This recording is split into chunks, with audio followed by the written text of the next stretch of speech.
솔로몬이 어떤 왕인가라고 물어보면 단연 지혜의 사람이다, 그렇게 우리가 대답을 할 것 같습니다. 하나님께서 솔로몬에게 어떤 선물을 원하는지 묻자 솔로몬은 하나님께 지혜를 구합니다. 백성들을 공의와 정의로 통치할 수 있도록 지혜를 달라고 요청을 했습니다. 자신은 너무나 보잘것없고 미약해서 이스라엘을 제대로 통치할 수 없다는 거지요. 하나님은 그 말을 듣고 크게 기뻐하셨습니다. 얼마나 기쁘셨던지 솔로몬에게 전무후무한 지혜를 부어주셨을 뿐만 아니라 솔로몬이 구하지도 않은 부귀와 영화도 함께 주셨습니다. 그러면서 한 가지 솔로몬에게 당부한 것이 있었습니다. 그것이 무엇일까요? 우리 함께 열왕기상 3장 14절 말씀 같이 한번 읽어보겠습니다. 내가 만일 내 아버지 다윗이 행함같이 내 길로 행하여 내 법도와 명령을 지키면 내가 또 내 날을 길게 하리라. 아멘. 하나님께서 당부한 것은 내 길로 행하라, 바로 그 말씀이었습니다. 내 길은 하나님의 길을 말하는 겁니다. 하나님의 길은 하나님께서 인정하시는 길, 하나님께서는 이 길이 옳다라고 하신 그 길을 걸어가라는 거지요. 그 길은 의의 길이고 생명의 길이고 진리의 길입니다. 그 길로 걸어가라는 겁니다. 그 길을 걸어가면 생명과 영광과 존귀를 얻게 될 겁니다. 그 길을 걸어가는 방법은 하나님의 말씀을 마음에 새기면서 하나님께 순종하며 말씀 따라 살아가는 것을 의미합니다. 그러면 솔로몬이 받아 누리게 될 모든 부귀와 영광은 영원토록 지속이 될 겁니다. 하나님은 솔로몬에게 하셨던 모든 약속을 다 지켜주셨습니다. 솔로몬에게 전무후무한 지혜를 부어주셨을 뿐만 아니라 부귀와 영광도 함께 주셨습니다. 오늘 우리가 읽었던 말씀 중에서 1절부터 13절까지 보시면 스바 여왕이 솔로몬을 방문하는 그와 같은 내용이 나오고 있습니다.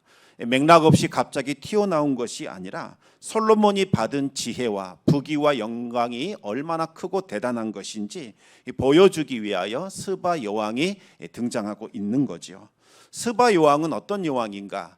그녀는 아주 뛰어난 외교 정책과 무역을 통해서 당대의 가장 높은 부귀와 영화를 한껏 누렸던 전설적인 인물이었습니다. 스바 여왕에 대한 자료가 너무나 부족하기 때문에 많은 사람들이 상상력을 동원해서 솔로몬과 스바 여왕에 관한 사랑 이야기를 만들곤 합니다. 그런데 당시 이 스바 왕국은 이 당시 바닷길과 육로를 완전히 장악한 결과 중개 무역을 통해서 막대한 이익을 누리면서 번성기를 구가하고 있었습니다. 스바 여왕은 이 동남아시아 지역에 있는 향료들, 각종 귀한 물건들을 가지고 와서 지중해 일대에 다 유통시킵니다. 여기에서 차액이 어마어마했습니다. 특히 이 유향이라는 것은 신에게 제사 드릴 때 반드시 사용되는 필수품이었기 때문에 아주 귀한 물품으로 인정을 받았고 금과 같은 가격으로 거래가 되었습니다. 이 스바 여왕은 세계 정세에 능통했을 뿐만 아니라 아주 지혜로운 사람이었습니다.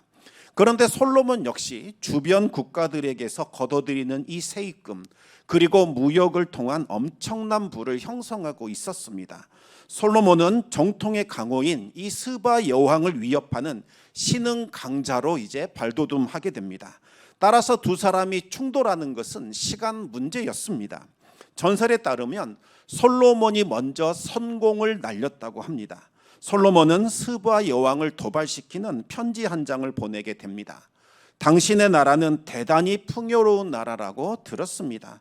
그러나 하나님을 숭배하지 않고 태양을 숭배하다니 이게 어찌된 일입니까? 이것은 대단히 잘못된 일입니다. 앞으로는 하나님을 숭배하도록 하십시오. 이 편지를 받아든 스바 여왕은 어처구니가 없었습니다. 즉시 장로들을 소집해서 어떻게 대처할 것인가 이 대책회의를 열게 됩니다. 듣도 못한 솔로몬이라는 자가 나에게 편지를 보내왔습니다. 태양을 숭배하지 말고 자신이 믿는 하나님을 숭배하라고 하는데 어떻게 하면 좋겠습니까?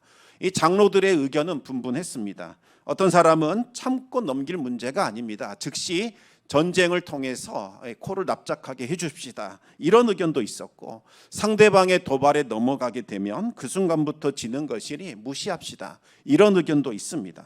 여기에 각 각종 귀한 물품들을 한가득 보내서 솔로몬의 길을 꺾어버리자는 의견이 추가가 되었습니다. 세상 천지에 우리 스바 왕국처럼 풍요롭고 번성한 나라가 어디에 있습니까?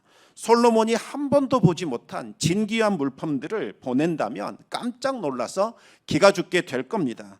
그러면 나는 지금까지 우물한 개구리였구나, 그렇게 생각하면서 반성하게 될 것이고, 두 번 다시는 그런 태도를 갖지 않을 것이라는 거지요.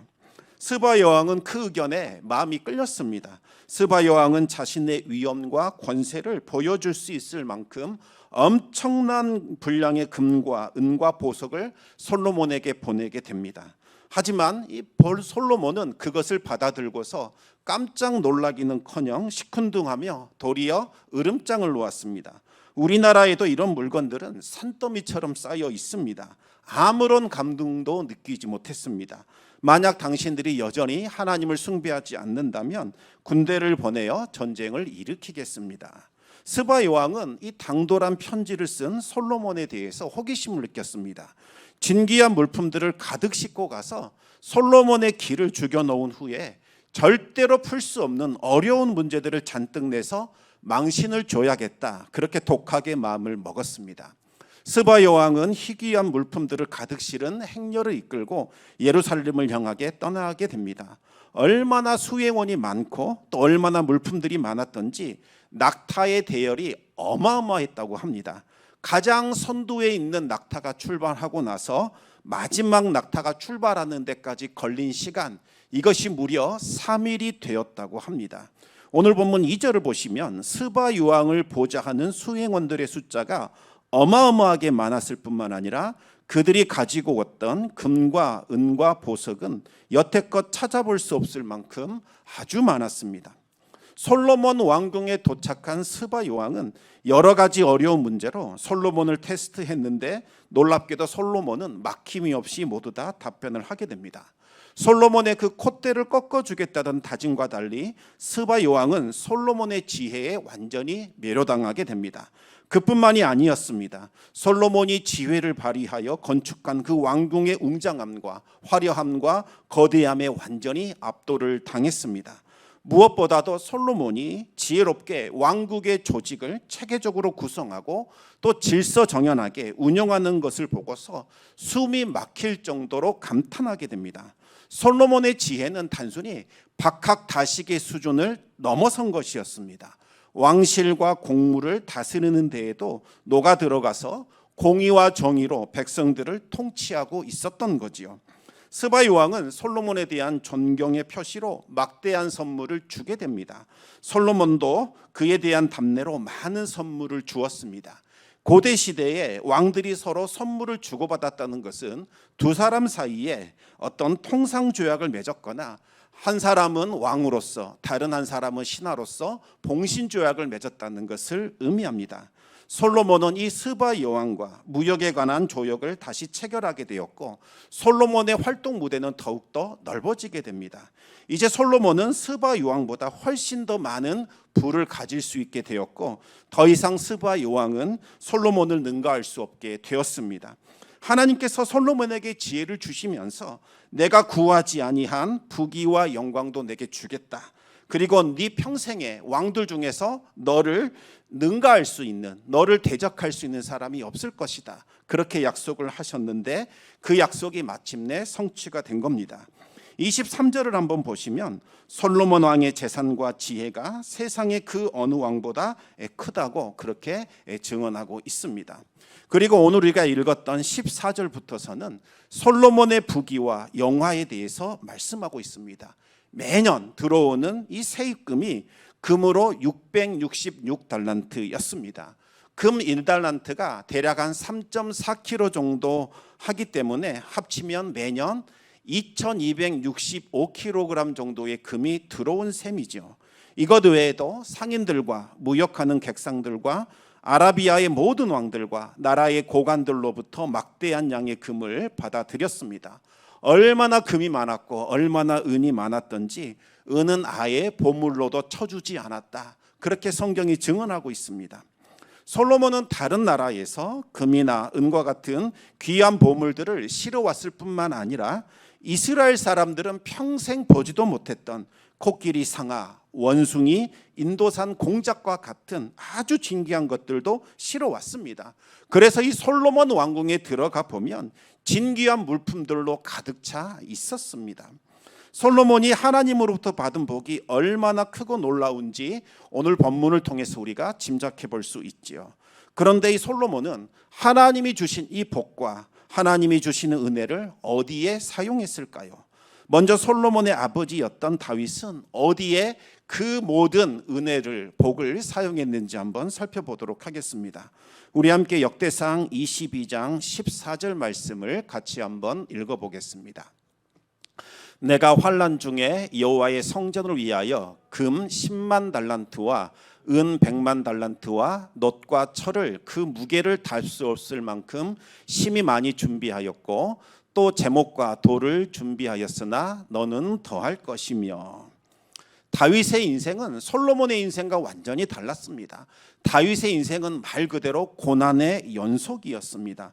그러나 다윗은 자신이 모은 금과 은과 놋과 철과 제목과 석재들을 하나님의 성전을 건축하는데 온전히 다 내어 드렸습니다. 장차 솔로몬이 이제 성전을 건축하게 될 것인데 미리 준비함으로써 아무 부족함이 없도록 그렇게 다 예비한 겁니다. 그리고 다윗은 솔로몬에게 하나님의 말씀에 순종해야 한다, 신신당부를 시켰습니다. 역대상 22장 11절과 12절 말씀을 또 한번 읽어보겠습니다.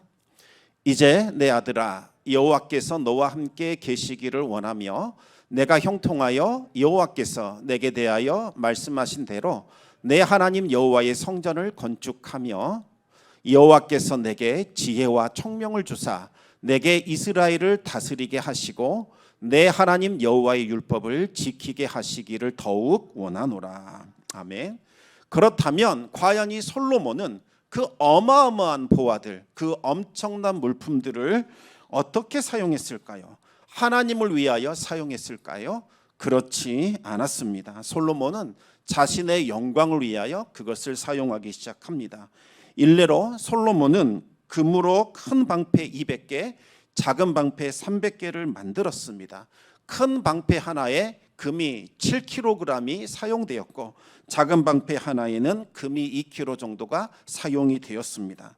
그런데 솔로몬이 만든 이 금으로 된 방패들은 전쟁에서 사용하는 전쟁용이 아니라 왕궁을 장식하는 데 사용하는 물품이었습니다. 그러다가 국가 행사가 시작이 되면 자신의 권위와 자신의 부를 과시하기 위하여 그것들을 사용했습니다. 솔로몬이 앉고 있는 보좌도 역시 정금으로 만들었습니다. 먼저 코끼리 상화로 보좌를 제작한 후에 그 위에다가 정금을 입혔습니다. 그리고 양쪽 팔걸이 곁에는 사자 형상의 어떤 조각상을 세워 놓았습니다. 그리고 보좌 밑으로는 6개의 층계를 만들고 층계 좌우마다 각 6개, 총 12개의 사자 형상을 세워놓았습니다. 솔로몬은 자신이 거주하는 사조와 궁전에 있는 모든 그릇들을 다 금으로 바꿔놓았습니다. 솔로몬의 관심은 이제 더 이상 하나님께 있지 않았던 겁니다. 어떻게 하면 더 많은 보물을 얻을 수 있을까? 어떻게 하면 더 많은 사치품을 가질 수 있을까? 여기에 관심을 두기 시작합니다. 어떻게 그 사실을 알 수 있을까요? 이 솔로몬의 환심을 얻기 위하여 사람들이 가져왔던 것이 무엇인가? 그것을 살펴보면 솔로몬이 무엇을 좋아했는지, 솔로몬이 무엇에 관심을 두고 있는지 우리는 알 수 있습니다. 열왕기상 10장 24절과 25절 말씀을 우리 같이 한번 읽어보겠습니다. 온 세상 사람들이 다 하나님께서 솔로몬의 마음에 주신 지혜를 들으며 그의 얼굴을 보기 원하여 그들이 각기 예물을 가지고 왔으니 곧 은그릇과 금그릇과 의복과 갑옷과 향품과 말과 노새라 해마다 그리하였더라. 아멘. 사람들은 솔로몬의 얼굴을 직접 보고 또 하나님이 그에게 주신 지혜를 듣고자 원했습니다. 그래서 솔로몬을 찾아오게 되지요. 솔로몬을 통해서 하나님이 베푸신 은혜를 좀 들어보기를 원했고 나도 좀 그 은혜를 받았으면 좋겠다, 그렇게 생각을 했던 겁니다. 그렇다면 솔로몬은 자신을 방문한 사람들, 그들에게 마땅히 하나님이 어떤 분이신가, 하나님은 무엇을 원하시는가, 하나님께서는 왜 나에게 이와 같은 은혜와 복을 베풀어 주셨는가, 그것에 대해서 말을 해야 합니다. 그리고 하나님을 섬기고 하나님께 영광 돌릴 수 있도록 그들을 도와줘야 합니다. 만약 솔로몬의 관심이 하나님께 있었더라면 사람들은 마땅히 하나님께 드릴 예물, 그것을 가지고 솔로몬을 방문했을 겁니다. 하지만 그들이 가져온 것을 한번 보시기 바랍니다. 금그릇, 은그릇, 의복, 갑옷, 향품, 말, 노새, 이런 것들만 잔뜩 가져왔습니다. 이것은 하나님께 드리는 예물이 아니라 자신을 드러내고 자랑하는 데 사용하는 이 사치품들입니다. 솔로몬의 관심이 사치품에 있었다는 것을 이미 사람들은 다 알고 있었던 겁니다. 이것저것 솔로몬에게 바쳐봤는데 솔로몬이 가장 기뻐하는 것은 이와 같은 화려한 것들, 사치품이더라라는 것들이 이미 알려져 있었던 거지요. 여러분, 사치품은 생활에 필요한 필수품을 말하는 것이 아니라 분수에 맞지 않는 고가의 물품들을 말하는 겁니다. 왜 솔로몬은 사치품을 원했던 걸까요? 솔로몬의 관심은 자신을 드러내는 데 있었기 때문입니다.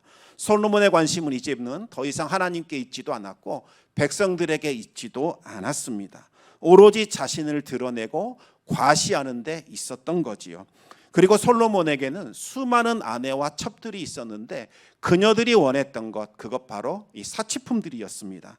솔로몬은 여인들의 환심을 사기 위하여 마음을 그곳에 집중시키고 있었던 겁니다. 그뿐만 아니라 솔로몬은 기병과 병거를 모으는데도 혈안이 되어 있었습니다. 솔로몬에게는 말을 타는 마병이 12,000명이 있었고 오늘날 전차에 해당되는 병거가 무려 1,400대나 있었습니다. 이것은 실로 엄청난 숫자입니다. 세속적인 관점에서 본다면 솔로몬은 군사력을 증강시킨 위대한 업적을 남겼다고 할 수도 있겠습니다. 하지만 영적인 관점에서 들여다보면 완전히 달라집니다. 솔로몬은 더 이상 하나님을 의지한 것이 아니라 눈에 보이는 숫자와 무기를 의지하고 있다는 것을 보여주기 때문입니다. 하나님은 모세를 통해서 이스라엘이 왕이 될 사람들은 반드시 하지 말아야 할 세 가지가 있다고 알려주셨습니다. 그것이 과연 무엇일까요? 신명기 17장 16절과 17절을 같이 한번 읽어보겠습니다. 그는 병마를 많이 두지 말 것이요 병마를 많이 얻으려고 그 백성을 애굽으로 돌아가게 하지 말 것이니 이는 여호와께서 너희에게 이르시기를 너희가 이후에는 그 길로 다시 돌아가지 말 것이라 하셨음이며 그에게 아내를 많이 두어 그의 마음이 미혹되게 하지 말 것이며 자기를 위하여 은금을 많이 쌓지 말 것이니라.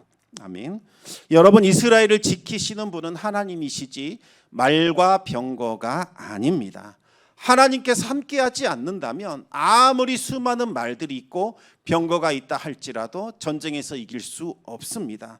반대로 하나님께서 함께 하신다면 말과 병거가 부족한다 할지라도 전쟁에서 이길 수 있습니다. 말과 병거는 전쟁에 필요하지만 그것을 의지하게 된다면 하나님을 떠나게 됩니다. 그러면 하나님께서 그 전쟁에 함께하지 않게 될 것이요 전쟁에서 패배하게 될 겁니다. 그래서 하나님은 필요 이상의 말과 병거를 두지 말라 그렇게 경고를 하셨던 겁니다. 실제로 여호수아는 적을 물리친 이후에 수많은 말들과 병거들을 다 빼앗아 왔습니다. 하지만 말 뒷발의 힘줄을 끊어버렸고 병거를 불태워버렸습니다. 더 이상 말을 전투에 사용하지 않고 짐을 나르거나 여러 가지 물건을 운반하는 데 사용하도록 했던 거지요.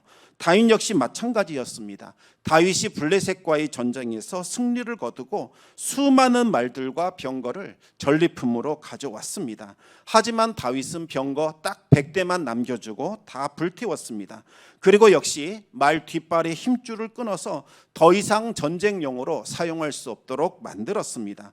짐을 옮기거나 밭을 갈거나 이동하는 수단으로만 사용하도록 만든 겁니다. 하지만 솔로몬은 엄청난 돈을 주고서 계속해서 말과 병거를 사들였습니다. 하나님보다는 말과 병거를 더 의지한 겁니다. 그리고 수많은 아내와 첩들을 두게 됩니다. 솔로몬이 수많은 아내와 첩을 두었다. 이것은 향락을 즐겼다라는 의미도 되지만 수많은 나라들과 정략 결혼을 통해서 외교를 힘써 그것으로 나라의 안전을 담보하려고 했다는 것을 의미합니다. 하나님과의 관계보다는 다른 나라들과의 관계를 통해서 안전을 보장받으려고 했던 거지요. 그리고 자신을 위하여 은과 금을 많이 쌓아두게 되었습니다. 돈을 통해서 뭔가 미래를 보장받고 싶고 더 나은 미래를 꿈꾸었던 겁니다. 이 솔로몬이 했던 이 세 가지 일들은 하나님이 왕으로서는 하지 말아야 할 이 세 가지라고 분명히 말씀하신 그 일들이었습니다. 지금 솔로몬은 하나님의 말씀을 완전히 떠나버렸고 자신을 위하여 그와 같은 지혜를 사용하고 있는 모습을 보여주고 있습니다. 하나님께서 왜 솔로몬에게 지혜를 주셨습니까? 그것은 솔로몬이 하나님께 드렸던 그 기도, 요청이 하나님의 마음에 너무나 들었기 때문입니다. 하나님, 저는 너무나 미약하고 보잘것이 없습니다. 그래서 이토록 큰 백성들, 하나님의 백성들을 저는 제대로 통치할 수가 없습니다. 백성들을 공의와 정의로 다스릴 수 있도록 하나님의 지혜를 저에게 부어주시옵소서. 하나님의 말씀을 듣고 하나님의 지혜를 이해할 수 있는 그와 같은 듣는 마음을 주시옵소서, 이렇게 기도했던 거지요. 그래서 하나님께서 솔로몬을 기뻐하셨고 그에게 지혜를 주셨고 부귀와 영화도 함께 주셨던 겁니다. 하지만 부귀와 영화를 맛본 이후에 솔로몬은 변질되기 시작을 합니다. 이제 하나님은 뒷전이 되어버렸고 헛된 욕망과 향락에 사로잡히게 됩니다. 더 많은 돈과 더 많은 향락에 이끌리게 됩니다. 솔로몬은 자신의 헛된 욕망을 위하여 이제는 하나님이 주신 그 지혜를 사용하기 시작했습니다. 여러분, 어떻게 되었을까요? 하나님을 경외하지 않는 지혜는 더 이상 지혜가 될 수 없습니다. 자신을 파멸로 몰아가는 악한 도구로 변질되어 버립니다. 솔로몬은 더 많은 돈을 모았고 더 많은 사업을 펼치는데 그 지혜를 악용했습니다. 그렇게 하면 사람들이 나를 더 좋아해 줄 것이다. 나를 더 존경해 줄 것이다. 나를 더 부러워할 것이다. 그리고 나는 행복한 삶을 살 것이다. 그렇게 솔로몬이 믿었던 겁니다.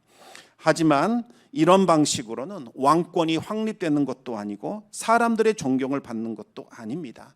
겉으로는 사람들이 부러워하는 것 같았고 환호하는 것 같았고 권세가 더 커지는 것 같았지만 백성들의 마음은 솔로몬에게서 멀어지기 시작했습니다. 솔로몬이 무거운 세금과 각종 막중한 노역으로 그들에게 고통을 가하게 되자 그들은 솔로몬을 점점 더 원망하기 시작을 합니다. 결국 솔로몬의 아들 르호보암 시대가 되면 사람들의 불만이 한꺼번에 터져 나오게 됩니다. 그리고 견고했던 그 이스라엘은 남과 북으로 나뉘는 비극이 벌어지게 됩니다.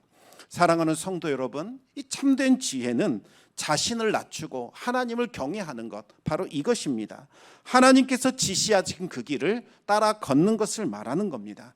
그 길이야말로 의의 길이요, 진리의 길이요, 생명의 길입니다. 지혜를 얻는 방법은 단 하나밖에 없습니다. 그것은 주야로 하나님의 말씀을 묵상하고 그 말씀을 마음에 새기며 살아가는 것, 그것밖에 없습니다. 우리 함께 마지막으로 여호수아 1장 7절과 8절 말씀을 같이 한번 읽어보겠습니다. 오직 강하고 극히 담대하여 나의 종 모세가 내게 명령한 그 율법을 다 지켜 행하고 우로나 좌로나 치우치지 말라. 그리하면 어디로 가든지 형통하리니 이 율법책을 내 입에서 떠나지 말게 하며 주야로 그것을 묵상하여 그 안에 기록된 대로 다 지켜 행하라. 그리하면 내 길이 평탄하게 될 것이며 내가 형통하리라. 여러분, 우리가 따라가야 할 대상은 성공이나 형통함이 아닙니다. 그것에 인생의 목적을 맞추고 살게 되면 헛된 수고를 하게 되는 겁니다. 그것은 말씀을 지키는 자에게 주시는 하나님의 선물에 불과합니다. 우리가 하나님의 말씀을 지키면 하나님의 말씀이 우리를 지켜줍니다. 그리고 하나님의 말씀이 우리를 평탄하고 형통한 삶으로 인도해 줍니다.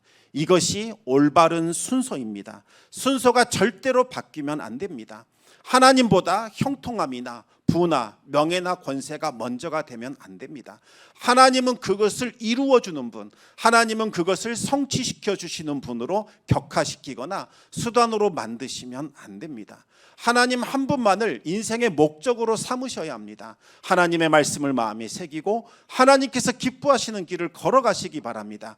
그러하면 그에게는 형통함이 주어지고 평탄함이 주어지며 인생의 평안함과 안락함이 주어지게 되는 겁니다. 말씀을 붙들어야 형통함이 있고 풍성함이 있습니다. 말씀을 뒷전에 두게 되면 반드시 실패할 수밖에 없습니다. 올 한 해 2023년은 말씀 가운데 참된 지혜를 얻으시기 바랍니다. 말씀을 주야로 묵상하심으로써 하나님께서 주시는 풍성함과 평안함과 번성함의 복을 받아 누리시기를 우리 주님의 이름으로 축원합니다. 이 시간 우리 같이 기도하기를 원합니다. 세상은 우리에게 자꾸 성공이나 형통함을 목적에 두고 그것을 위하여 살라 그렇게 부추깁니다. 그러나 하나님은 정반대로 말씀하십니다. 그것을 따라가면 패망할 수밖에 없고 악한 길로 들어가게 되고 우리의 인생은 멸망으로 간다 그렇게 말씀하고 있습니다. 하나님이 인정하시는 길, 그 길이야말로 의의 길이요 생명의 길이요 진리의 길입니다. 그 끝에는 평안함이 있고 풍성함이 있고 번성함이 있습니다. 주야로 말씀을 묵상하며 그 말씀을 따라 행하는 것, 이것이 우리가 행해야 할 중요한 하나님 앞에서의 사명입니다. 하나님 2023년에는 말씀을 붙들고 살게 하여 주시옵소서. 말씀 따라 살아가는 훈련하게 하여 주셔서 올 한 해를 돌아볼 때에 풍성한 하나님의 은혜를 경험할 수 있도록 은혜 베풀어 주시옵소서. 우리 다 같이 기도함으로 주님 앞에 나아가